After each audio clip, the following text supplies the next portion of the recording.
everybody, this is Extra99. I'm going to go ahead and talk about my fantasy football league. I tried to record a video last week, show you my first loss that I actually took, and I did go ahead and record it, and then I found out there was no sound when I went to try to process it and put it up. So I meant to get back to it, but I never did. So I'm going to go ahead and go back over the last 2 weeks and show you what happened in my fantasy league to anybody that might want to go ahead and look at this. But that's why it's actually been 2 weeks since I've actually had an update. And ironically, it was 2 losses in a row. You'll see now that I'm at 6-2 Virtual Venom here. I was at 6-0. I've lost 2 in a row. And I fell behind now to Team Money, who's now still 7-1.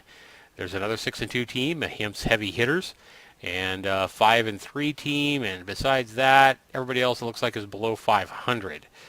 So we're going to go ahead and take a look. Let me show you real quick what happened the last 2 weeks here. You'll see that Team Money was the first one I had. This is the one I was telling you about when I was going in at, I believe, at 6-0, and I think he was 5-1, and he defeated me, so he went to 6-1, put me at 6-1. Go ahead and take a look here at that breakdown here real quick. Alright, get rid of that ad, hopefully, and you'll see it says, with their stars coming up big, Team Money, Throat Punches, Virtual Venom. You can see the chart breakdown there, and I took an early lead, but he quickly passed me up. I think I had some early players. Tom Brady I had started, actually did end up doing better than Tony Romo slightly. I didn't really have anybody on the bench that I left out that should have played, but Smith here for my running back for Atlanta didn't do very good. Trent Richardson had about an average day.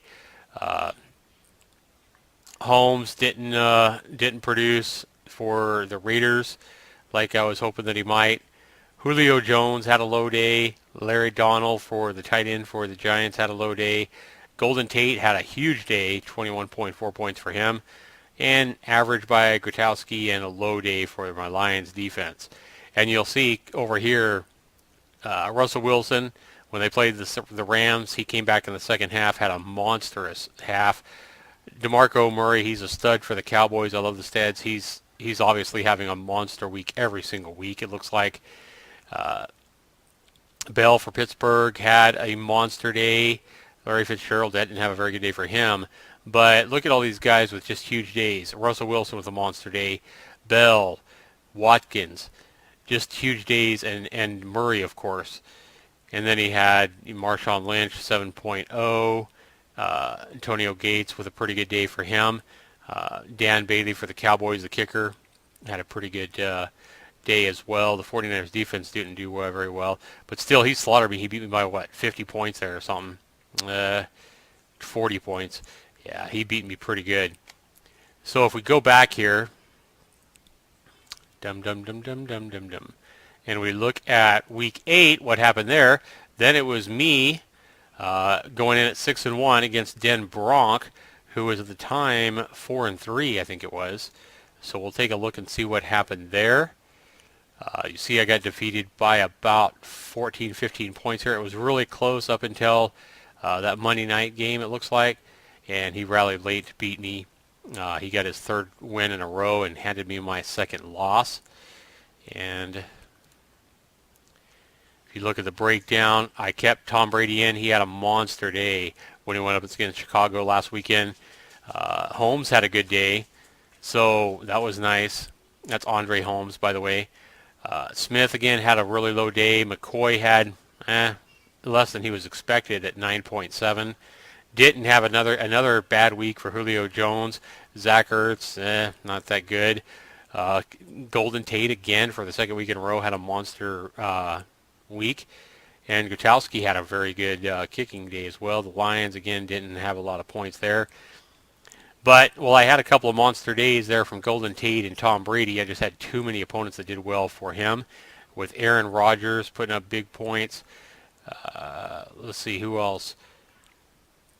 Brown for Pittsburgh had a very big week, and he's a great receiver.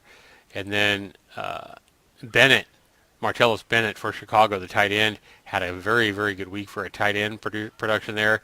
And then Randall Cobb for the Green Bay Packers, along with Aaron Rodgers' big game.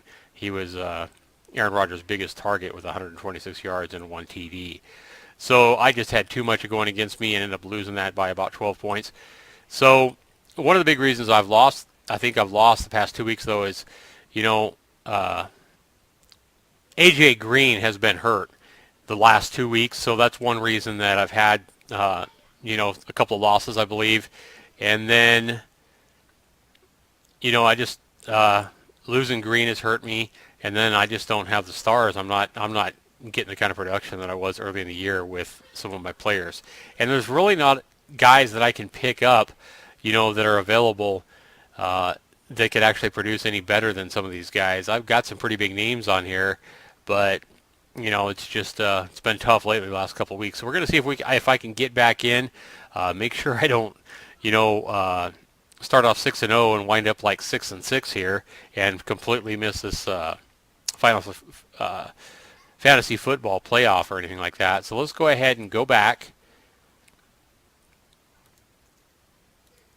and see who we got this week and see what the predictions are. I haven't even looked at this week. I haven't really followed any.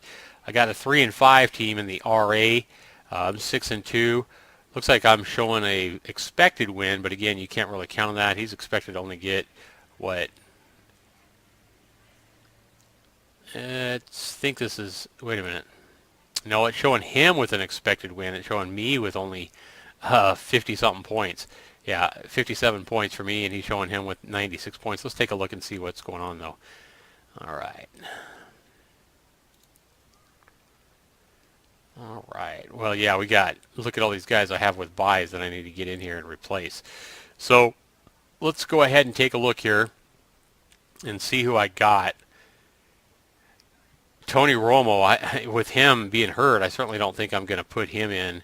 I think I'm going to go ahead and leave Tom Brady in against Denver. He'll probably have a big week. It might be a shootout there on Sunday afternoon. So I think I'm going to leave him. Of course, McCoy staying in.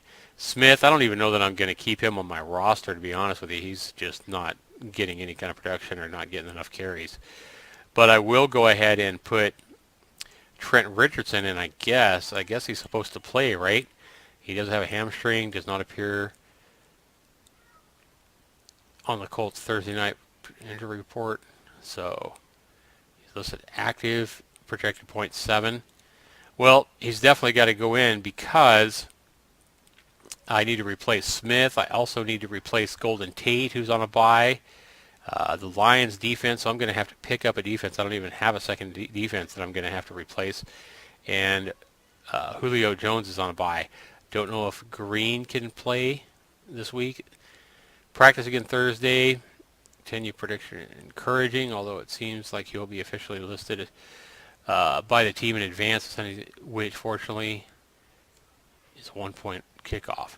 So right now he's predicted to play and score 14 points, so I'm probably going to be putting him in. I am going to need to pick up a defense, and I'll go ahead and pick up a defense and drop this Smith guy because he's not producing anything.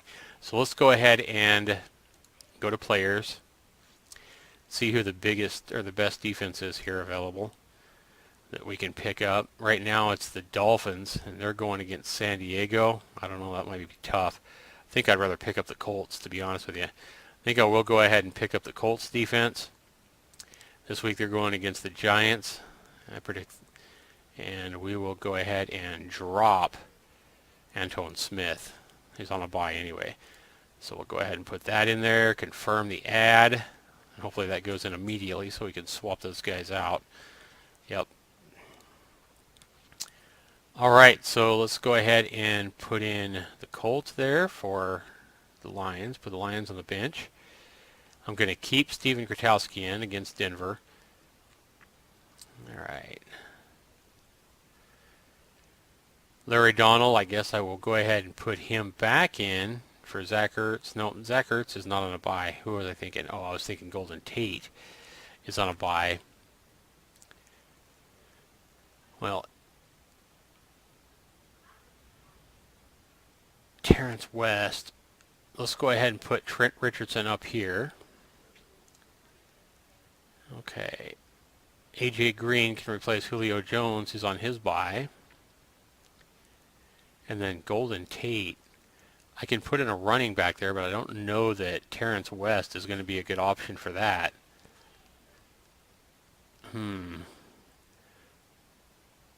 What does it say he's expected to get here anyway? 1.9, had 7 carries for 11 yards against Oakland. Struggled last week, as long as the entire Browns defense didn't fare much better Sunday. Yeah, Terrence West started off really good. He had a couple of big weeks, but he really hasn't done a whole lot since 0-3, 0-0-2. Yeah, that's not good. So let's see who else we have available in for running backs or receivers. Let's check that out here. All right, so let's go ahead and look at the players available. Running back, we have, hey, Antone Smith. I just dropped him. He's one of the best. See what I mean? There's really not a whole lot of people out here that are better than what I had, and the guys that I had just weren't producing. Let's look at wide receivers here. Eddie Royal going against Miami. 5 TDs. He looks like probably the best option there. And 374 yards. Malcolm Floyd also might be a good pickup. He has more yards but less touchdowns. John Brown. John Brown had a pretty good week, but he might have a big week against Dallas this weekend. Steve Johnson, James Jones.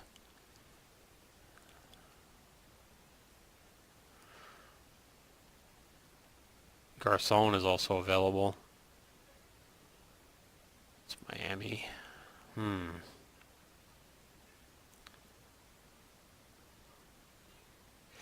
know, I think I'm just going to go ahead and go with the top guy here, the most guy who scored the most points here, and go with Eddie Royal. And to add him, I have to drop somebody. And I think it's going to be Terrence West. No, I'm going to go ahead and drop Terrence West because Trent Richardson is better than him, and I don't really have anybody else that I want to drop here. So I'm going to go ahead and do that. And let's go ahead and go back to our game center. There we go. Oops, I need to go back to my team and make those switches first. Alright. Golden Tate's on his bye. I need to go ahead and put in Eddie Royal for him. Hopefully Andre Holmes has another big week against Seattle. That might be tough though.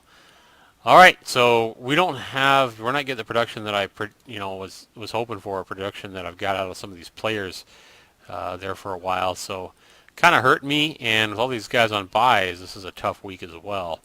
But we'll see what happens here. I think I already hit submit. Let's go back to the game center and see if that made a difference in at least the projected score. So this gets me close. Still only has me 82 to his 96. Take a look at that breakdown on the projected scores. It's projecting Andre Holmes with only 1 point and Eddie Royal with only 1.7, and it's predicting the Colts to have a bad day against the Giants. I don't know that all that's necessarily going to happen.